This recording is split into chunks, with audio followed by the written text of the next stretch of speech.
আজকে আমি পড়ে শোনাচ্ছি রবীন্দ্রনাথ ঠাকুরের সম্পত্তি সমর্পণ।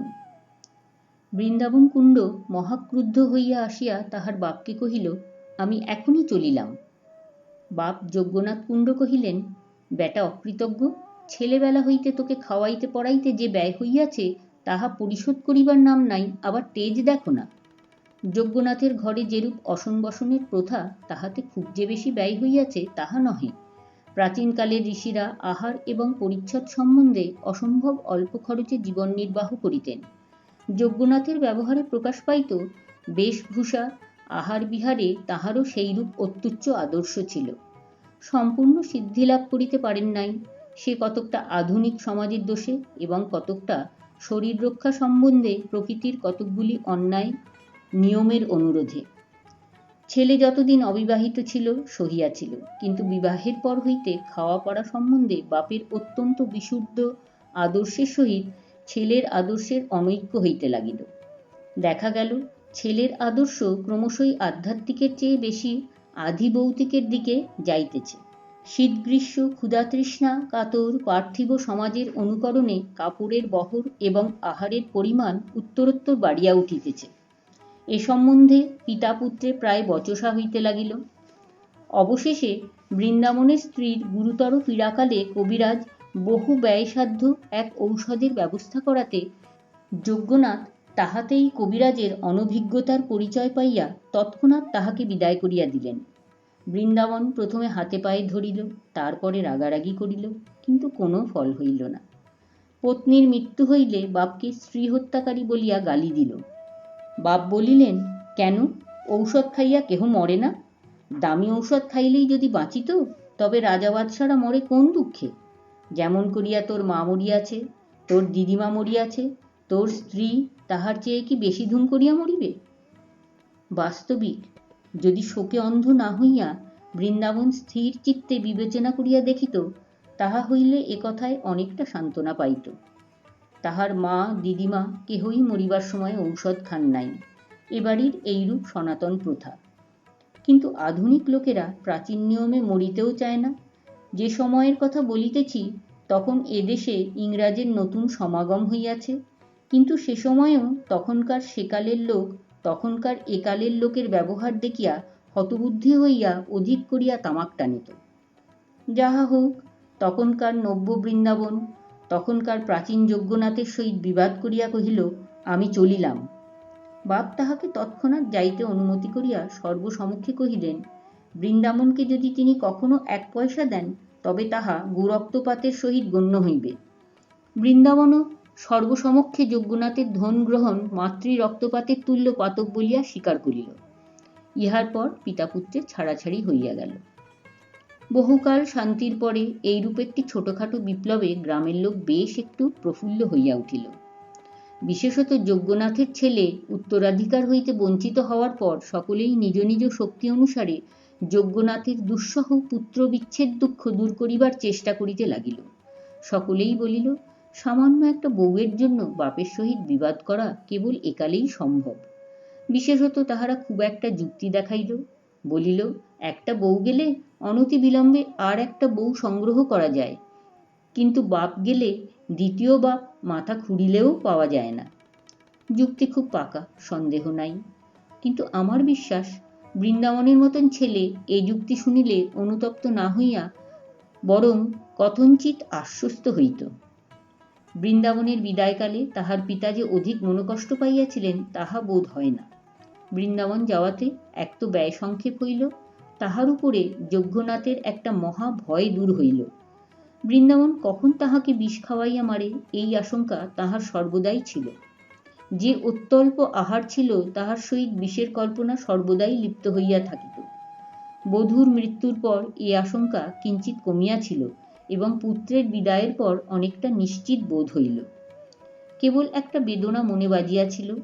যজ্ঞনাথের 4 বৎসর বয়স্ক নাতি গোকুলচন্দ্রকে বৃন্দাবন সঙ্গে লইয়া গিয়াছিল। গোকুলের খাওয়া পড়ার খরচ অপেক্ষাকৃত কম, সুতরাং তাহার প্রতি যজ্ঞনাথের স্নেহ অনেকটা নিষ্কণ্টক ছিল। তথাপি বৃন্দাবন যখন তাহাকে নিতান্তই লইয়া গেল, তখন অকৃত্রিম শোকের মধ্যেও যজ্ঞনাথের মনে মুহূর্তের জন্য একটা জমা খরচের হিসাব উদয় হইয়াছিল। উভয়ে চলিয়া গেলে মাসে কতটা খরচ কমে এবং বৎসরে কতটা দাঁড়ায় এবং যে টাকাটা সাশ্রয় হয় তাহা কত টাকার সুদ। কিন্তু তবু শূন্য গৃহে গোকুলচন্দ্রের উপদ্রব না থাকাতে গৃহে বাস করা কঠিন হইয়া উঠিল। আজকাল যজ্ঞনাথের এমনই মুশকিল হইয়াছে, পূজার সময় কেহ ব্যাঘাত করে না, খাওয়ার সময় কেহ কাড়িয়া খায় না, হিসাব লিখিবার সময় দোয়াত লইয়া পালায় এমন উপযুক্ত লোক কেহ নাই।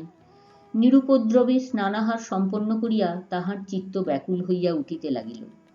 মনে হইল যেন মৃত্যুর পরেই লোকে এইরূপ উৎপাতহীন শূন্যতা লাভ করে।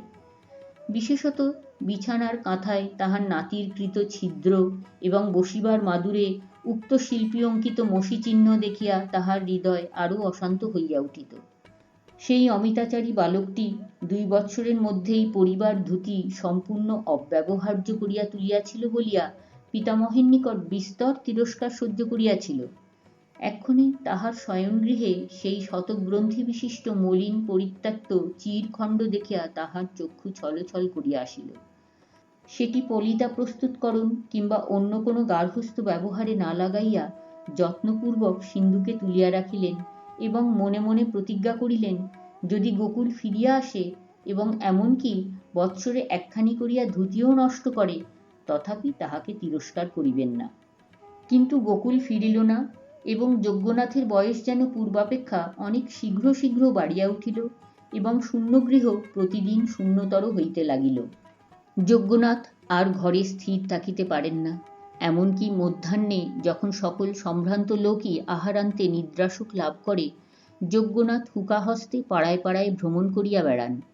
তাহার এই নীরব মধ্যাহ্ন ভ্রমণের সময় পথের ছেলেরা খেলা পরিত্যাগপূর্বক নিরাপদ স্থানে পলায়ন করিয়া তাহার মিতব্যয়িত সম্বন্ধে স্থানীয় কবিরচিত বিবিধ ছন্দবদ্ধ রচনা শ্রুতিগম্য উচ্চৈশ্বরে আবৃত্তি করিত। পাছে আহারের ব্যাঘাত ঘটে বলিয়া তাহার পিতৃদত্ত নাম উচ্চারণ করিতে কেহ সাহস করিত না, এই জন্য সকলেই স্বেচ্ছামতো তাহার নূতন নামকরণ করিত। বুড়োরা তাহাকে যজ্ঞনাশ বলিতেন, কিন্তু ছেলেরা কেন যে তাহাকে চামচিকে বলিয়া ডাকিত তাহার স্পষ্ট কারণ পাওয়া যায় না। বোধ হয় তাহার রক্তহীন শীর্ণ চর্বের সহিত উক্ত খেচরের কোনো প্রকার শরীরগত সাদৃশ্য ছিল। একদিন এইরূপে আম্রতরুচ্ছায়া শীতল গ্রামের পথে যজ্ঞনাথ মধ্যাহ্নে বেড়াইতেছিলেন। দেখিলেন একজন অপরিচিত বালক গ্রামের ছেলেদের সর্দার হইয়া উঠিয়া একটা সম্পূর্ণ নূতন উপদ্রবের পন্থা নির্দেশ করিতেছে। অন্যান্য বালকেরা তাহার চরিত্রের বল এবং কল্পনার নূতনত্বে অভিভূত হইয়া কায়মনে তাহার বশ মানিয়াছে। অন্য বালকেরা বৃদ্ধকে দেখিয়া যেরূপ খেলায় ভঙ্গ দিত, এ তাহা না করিয়া চট করিয়া আসিয়া যজ্ঞনাথের গায়ের কাছে চাদর ঝাড়া দিল এবং একটা বন্ধনমুক্ত গিরগিটি চাদর হইতে লাফাইয়া পড়িয়া তাহার গা বাহিয়া অরণ্যাভিমুখে পলায়ন করিল। আকস্মিক ত্রাসে বৃদ্ধের সর্বশরীর কণ্টকিত হইয়া উঠিল। ছেলেদের মধ্যে ভারী একটা আনন্দের কলরব পড়িয়া গেল। আর কিছু দূর যাইতে না যাইতে যজ্ঞনাথের স্কন্ধ হইতে হঠাৎ তাহার গামছা অদৃশ্য হইয়া অপরিচিত বালকটির মাথায় পাগড়ির আকার ধারণ করিল। এই অজ্ঞাত মানবকের নিকট হইতে এই প্রকার নূতন প্রণালীর শিষ্টাচার প্রাপ্ত হইয়া যজ্ঞনাথ ভারী সন্তুষ্ট হইলেন। কোনো বালকের নিকট হইতে এরূপ অসংকোচ আত্মীয়তা তিনি বহুদিন পান নাই। বিস্তর ডাকাডাকি করিয়া এবং নানামতো আশ্বাস দিয়া যজ্ঞনাথ তাহাকে কতকটা আয়ত্ত করিয়া লইলেন। জিজ্ঞাসা করিলেন, তোমার নাম কি? সে বলিল, নিতাই পাল। বাড়ি কোথায়? বলিব না। বাপের নাম কি? বলিব না। কেন বলিবে না? আমি বাড়ি ছাড়িয়া পলাইয়া আসিয়াছি। কেন? আমার বাপ আমাকে পাঠশালায় দিতে চায়। এরূপ ছেলেকে পাঠশালায় দেওয়া যে একটা নিষ্ফল অপব্যয় এবং বাপের বিষয় বুদ্ধিহীনতার পরিচয়, তাহা তৎক্ষণাৎ যজ্ঞনাথের মনে উদয় হইল। যজ্ঞনাথ বলিলেন, আমার বাড়িতে আসিয়া থাকিবে? বালকটি কোনো আপত্তি না করিয়া এমনই নিঃসংকোচে সেখানে আশ্রয় গ্রহণ করিল যেন সে একটা পথপ্রান্তবর্তী তরুতল। কেবল তাহাই নয়, খাওয়া পড়া সম্বন্ধে এমন অম্লান বদনে নিজের অভিপ্রায় মতো আদেশ প্রচার করিতে লাগিল যেন পূর্বাহ্নেই তাহার পুরাদাম চুকাইয়া দিয়াছে, এবং ইহা লইয়া মাঝে মাঝে গৃহস্বামীর সহিত রীতিমতো ঝগড়া করিত। নিজের ছেলেকে পরাস্ত করা সহজ, কিন্তু পরের ছেলের কাছে যজ্ঞনাথকে হার মানিতে হইল। যজ্ঞনাথের ঘরে নিতাই পালের এই অভাবনীয় সমাদর দেখিয়া গ্রামের লোক আশ্চর্য হইয়া গেল। বুঝিল বৃদ্ধ আর বেশি দিন বাঁচিবে না এবং কোথাকার এই বিদেশি ছেলেটাকেই সমস্ত বিষয়ে দিয়া যাইবে। বালকের উপর সকলেরই পরম ঈর্ষা উপস্থিত হইল এবং সকলেই তাহার অনিষ্ট করিবার জন্য কৃত সংকল্প হইল। কিন্তু বৃদ্ধ তাহাকে বুকের পাঁজরের মতো ঢাকিয়া বেড়াইত। ছেলেটা মাঝে মাঝে চলিয়া যাইবে বলিয়া শাসাইত। যজ্ঞনাথ তাহাকে প্রলোভন দেখাইতেন, ভাই, তোকে আমি আমার সমস্ত বিষয় আশয় দিয়া যাইব। বালকের বয়স অল্প, কিন্তু এই আশ্বাসের মর্যাদা সে সম্পূর্ণ বুঝিতে পারিত। তখন গ্রামের লোকেরা বালকের বাপের সন্ধানে প্রবৃত্ত হইল। তাহারা সকলেই বলিল, আহা, বাপ মার মনে না জানি কত কষ্টই হইতেছে, ছেলেটাও তো পাপিষ্ঠ কম নয়, বলিয়া ছেলেটার উদ্দেশ্যে অকথ্য উচ্চারণে গালি প্রয়োগ করিত। তাহার এতই বেশি ঝাঁজ যে ন্যায়বুদ্ধির উত্তেজনা অপেক্ষা তাহাতে স্বার্থের গাত্রদাহ বেশি অনুভূত হইত। বৃদ্ধ একদিন এক পথিকের কাছে শুনিতে পাইল, দামোদর পাল বলিয়া এক ব্যক্তি তাহার নিরুদ্দিষ্ট পুত্রের সন্ধান করিয়া বেড়াইতেছে, অবশেষে এই গ্রামের অভিমুখেই আসিতেছে। নিতাই এই সংবাদ শুনিয়া অস্থির হইয়া উঠিল, ভাবি বিষয় আশয় সমস্ত ত্যাগ করিয়া পলায়নোদ্যত হইল। যজ্ঞনাথ নিতাইকে বারংবার আশ্বাস দিয়া কহিলেন, তোমাকে আমি এমন স্থানে লুকাইয়া রাখিব যে কেহই খুঁজিয়া পাইবে না, গ্রামের লোকেরাও না। বালকের ভারী কৌতূহল হইল, কহিল, কোথায়, দেখাইয়া দাও না। যজ্ঞনাথ কহিলেন, এখন দেখাইতে গেলে প্রকাশ হইয়া পড়িবে, রাত্রে দেখাইব। নিতাই এই নূতন রহস্য আবিষ্কারের আশ্বাসে উৎফুল্ল হইয়া উঠিল। বাপ অকৃতকার্য হইয়া চলিয়া গেলেই বালকদের সঙ্গে বাজি রাখিয়া একটা লুকোচুরি খেলিতে হইবে, এইরূপ মনে মনে সংকল্প করিল। কেহ খুঁজিয়া পাইবে না, ভারী মজা। বাপ আসিয়া সমস্ত দেশ খুঁজিয়াও কোথাও তাহার সন্ধান পাইবে না, সেও খুব কৌতুক। মধ্যাহ্নে যজ্ঞনাথ বালককে গৃহে রুদ্ধ করিয়া কোথায় বাহির হইয়া গেলেন। ফিরিয়া আসিলে নিতাই তাহাকে প্রশ্ন করিয়া করিয়া অস্থির করিয়া তুলিল। সন্ধ্যা হইতে না হইতে বলিল, চলো। যজ্ঞনাথ বলিলেন, এখনো রাত্রি হয় নাই। নিতাই আবার কহিল, রাত্রি হইয়াছে দাদা, চলো। যজ্ঞনাথ কহিলেন, এখনো পাড়ার লোক ঘুমায় নাই। নিতাই মুহূর্ত অপেক্ষা করিয়াই কহিল, এখন ঘুমাইয়াছে, চলো। রাত্রি বাড়িতে লাগিল। নিদ্রাতুর নিতাই বহু কষ্টে নিদ্রা সংবরণের প্রাণপ্রণ চেষ্টা করিয়াও বসিয়া বসিয়া ঢুলিতে আরম্ভ করিল। রাত্রি 2 প্রহর হইলে যজ্ঞনাথ নিতাইয়ের হাত ধরিয়া নিদ্রিত গ্রামের অন্ধকার পথে বাহির হইলেন। আর কোনো শব্দ নাই, কেবল থাকিয়া থাকিয়া কুকুর ঘেউ ঘেউ করিয়া ডাকিয়া উঠিল, এবং সেই শব্দে নিকটে এবং দূরে যতগুলা কুকুর ছিল সকলে তারস্বরে যোগ দিল। মাঝে মাঝে নিশাচর পক্ষী পদশব্দে ত্রস্ত হইয়া ঝটফট করিয়া বনের মধ্য দিয়া উড়িয়া গেল। নিতাই ভয়ে যজ্ঞনাথের হাত দৃঢ় করিয়া ধরিল। অনেক মাঠ ভাঙিয়া অবশেষে এক জঙ্গলের মধ্যে এক দেবতাহীন ভাঙা মন্দিরে উভয়ে গিয়া উপস্থিত হইল। নিতাই কিঞ্চিৎ ক্ষুণ্ণস্বরে কহিল, এইখানে? যেরূপ মনে করিয়াছিল সেরূপ কিছুই নয়, ইহার মধ্যে তেমন রহস্য নাই। পিতৃগৃহ ত্যাগের পর এমন পোড়ো মন্দিরে তাহাকে মাঝে মাঝে রাত্রিযাপন করিতে হইয়াছে। স্থানটা যদিও লুকোচুরি খেলার পক্ষে মন্দ নয়, কিন্তু তবু এখান হইতে সন্ধান করিয়া বাহির করা নিতান্ত অসম্ভব নহে। যজ্ঞনাথ মন্দিরের মধ্য হইতে একখণ্ড পাথর উঠাইয়া ফেলিলেন। বালক দেখিল নিম্নে একটা ঘরের মতো, এবং সেখানে প্রদীপ জ্বলিতেছে। দেখিয়া অত্যন্ত বিস্ময় এবং কৌতূহল হইল, সেই সঙ্গে ভয়ও করিতে লাগিল। একটি মই বাহিয়া যজ্ঞনাথ নামিয়া গেলেন। তাহার পশ্চাতে নিতাইও ভয়ে ভয়ে নামিল। নিচে গিয়া দেখিল চারিদিকে পিতলের কলস, মধ্যে একটি আসন এবং তার সম্মুখে সিঁদুর, চন্দন, ফুলের মালা, পূজার উপকরণ। বালক কৌতূহল নিবৃত্তি করিতে গিয়া দেখিল ঘড়ায় কেবল টাকা এবং মোহর। যজ্ঞনাথ কহিলেন, নিতাই, আমি বলিয়াছিলাম আমার সমস্ত টাকা তোমাকে দিব।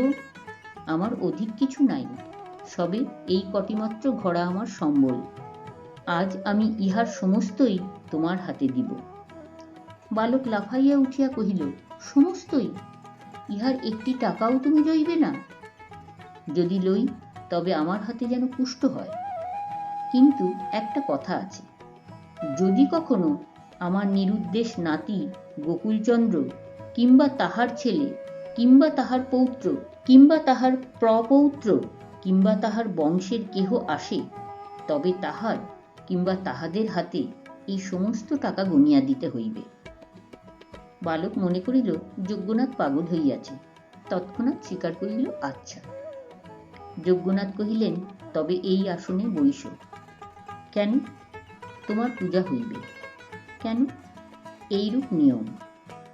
বালক আসনে বসিল। যজ্ঞনাথ তাহার কপালে চন্দন দিলেন, সিঁদুরের টিপ দিয়া দিলেন, গলায় মালা দিলেন, সম্মুখে বসিয়া বিড়বিড় করিয়া মন্ত্র পড়িতে লাগিলেন। দেবতা হইয়া বসিয়া মন্ত্র শুনিতে নিতাইয়ের ভয় করিতে লাগিল। ডাকিল, দাদা। যজ্ঞনাথ কোনো উত্তর না করিয়া মন্ত্র পড়িয়া গেলেন। অবশেষে এক একটি ঘোড়া বহু কষ্টে টানিয়া বালকের সম্মুখে স্থাপিত করিয়া উৎসর্গ করিলেন এবং প্রত্যেকবার বলাইয়া লইলেন, যুধিষ্ঠির কুণ্ডের পুত্র গদাধর কুণ্ড, তস্যপুত্র প্রাণকৃষ্ণ কুণ্ড, তস্যপুত্র পরমানন্দ কুণ্ড, তস্যপুত্র যজ্ঞনাথ কুণ্ড, তস্যপুত্র বৃন্দাবন কুণ্ড, তস্যপুত্র গোকুলচন্দ্র কুণ্ডকে কিংবা তাহার পুত্র অথবা পৌত্র অথবা প্রপৌত্রকে কিংবা তাহার বংশের ন্যায্য উত্তরাধিকারীকে এই সমস্ত টাকা গনিয়া দিব। এইরূপ বারবার আবৃত্তি করিতে করিতে ছেলেটা হতবুদ্ধির মতো হইয়া আসিল। তাহার জিহ্বা ক্রমে জড়াইয়া আসিল। যখন অনুষ্ঠান সমাপ্ত হইয়া গেল, তখন দ্বীপের ধূম ও উভয়ের নিঃশ্বাস বায়ুতে সেই ক্ষুদ্র গহ্বর বাষ্পাচ্ছন্ন হইয়া আসিল। বালকের তালু শুষ্ক হইয়া গেল, হাত পা জ্বালা করিতে লাগিল, শ্বাসরোধ হইবার উপক্রম হইল। প্রদীপ ম্লান হইয়া হঠাৎ নিবিয়া গেল। অন্ধকারে বালক অনুভব করিল যজ্ঞনাথ মই বাহিয়া উপরে উঠিতেছে। ব্যাকুল হইয়া কহিল, দাদা, কোথায় যাও? যজ্ঞনাথ কহিলেন, আমি চলিলাম, তুই এখানে থাক, তোকে আর কেহই খুঁজিয়া পাইবে না। কিন্তু মনে রাখিস, যজ্ঞনাথের পৌত্র, বৃন্দাবনের পুত্র গোকুলচন্দ্র। বলিয়া উপরে উঠিয়াই মই তুলিয়া লইলেন। বালক রুদ্ধশ্বাস কণ্ঠ হইতে বহু কষ্টে বলিল, দাদা, আমি বাবার কাছে যাব। যজ্ঞনাথ ছিদ্রমুখে পাথর চাপা দিলেন এবং কান পাতিয়া শুনিলেন। নিতাই আরেকবার রুদ্ধকণ্ঠে ডাকিল, বাবা। তারপরে একটা পতনের শব্দ হইল, তারপরে আর কোনো শব্দ হইল না। যজ্ঞনাথ এইরূপে যক্ষের হস্তে ধন সমর্পণ করিয়া সেই প্রস্তরখণ্ডের উপর মাটি চাপা দিতে লাগিলেন। তাহার উপর ভাঙা মন্দিরের ইট বালি স্তূপাকার করিলেন, তাহার উপর ঘাসের চাপড়া বসাইলেন, বনের গুল্ম রোপণ করিলেন। রাত্রি প্রায় শেষ হইয়া আসিল, কিন্তু কিছুতেই সে স্থান হইতে নড়িতে পারিলেন না। থাকিয়া থাকিয়া কেবলই মাটিতে কান পাতিয়া শুনিতে লাগিলেন। মনে হইতে লাগিল যেন অনেক দূর হইতে, পৃথিবীর অতল স্পর্শ হইতে একটা ক্রন্দনধ্বনি উঠিতেছে। মনে হইল যেন রাত্রির আকাশ সেই একমাত্র শব্দে পরিপূর্ণ হইয়া উঠিতেছে। পৃথিবীর সমস্ত নিদ্রিত লোক যেন সেই শব্দে শয্যার উপরে জাগিয়া উঠিয়া কান পাতিয়া বসিয়া আছে। বৃদ্ধ অস্থির হইয়া কেবলই মাটির উপরে মাটি চাপাইতেছে, যেন এমনি করিয়া কোনো মতে পৃথিবীর মুখ চাপা দিতে চাহে। ওই কে ডাকে, বাবা? বৃদ্ধ মাটিতে আঘাত করিয়া বলে, চুপ কর, সবাই শুনিতে পাইবে। আবার কে ডাকে, বাবা? দেখিল রৌদ্র উঠিয়াছে। ভয়ে মন্দির ছাড়িয়া মাঠে বাহির হইয়া পড়িল। সেখানেও কে ডাকিল, বাবা? যজ্ঞনাথ সচকিত হইয়া পিছন ফিরিয়া দেখিলেন বৃন্দাবন। বৃন্দাবন কহিল, বাবা, সন্ধান পাইলাম আমার ছেলে তোমার ঘরে লুকাইয়া আছে, তাহাকে দাও। বৃদ্ধ চোখ মুখ বিকৃত করিয়া বৃন্দাবনের উপর ঝুঁকিয়া পড়িয়া বলিল, তোর ছেলে? বৃন্দাবন কহিল, হ্যাঁ, গোকুল। এখন তাহার নাম নিতাই পাল, আমার নাম দামোদর। কাছাকাছি সর্বত্রই তোমার খ্যাতি আছে, সেই জন্য আমরা লজ্জায় নাম পরিবর্তন করিয়াছি, নহিলে কেহ আমাদের নাম উচ্চারণ করিত না। বৃদ্ধ 10 অঙ্গুলি দ্বারা আকাশ হাতড়াইতে হাতড়াইতে যেন বাতাস আঁকড়িয়া ধরিবার চেষ্টা করিয়া ভূতলে পড়িয়া গেল। চেতনা লাভ করিয়া যজ্ঞনাথ বৃন্দাবনকে মন্দিরে টানিয়া লইয়া গেলেন। কহিলেন, কান্না শুনিতে পাইতেছ? বৃন্দাবন কহিল, না। কান পাতিয়া শোনো দেখি, বাবা বলিয়া কেহ ডাকিতেছে? বৃন্দাবন কহিল, না। বৃদ্ধ তখন যেন ভারী নিশ্চিন্ত হইল। তাহার পর হইতে বৃদ্ধ সকলকে জিজ্ঞাসা করিয়া বেড়ায়, কান্না শুনিতে পাইতেছ? পাগলামির কথা শুনিয়া সকলেই হাসে। অবশেষে বৎসর চারেক পরে বৃদ্ধের মৃত্যুর দিন উপস্থিত হইল। যখন চোখের উপর হইতে জগতের আলো নিবিয়া আসিল এবং শ্বাস রুদ্ধপ্রায় হইল, তখন বিকারের বেগে সহসা উঠিয়া বসিল। একবার দুই হস্তে চারিদিক হাতড়াইয়া মুমূর্ষু কহিল, নিতাই, আমার মইটা কে উঠিয়া নিলে?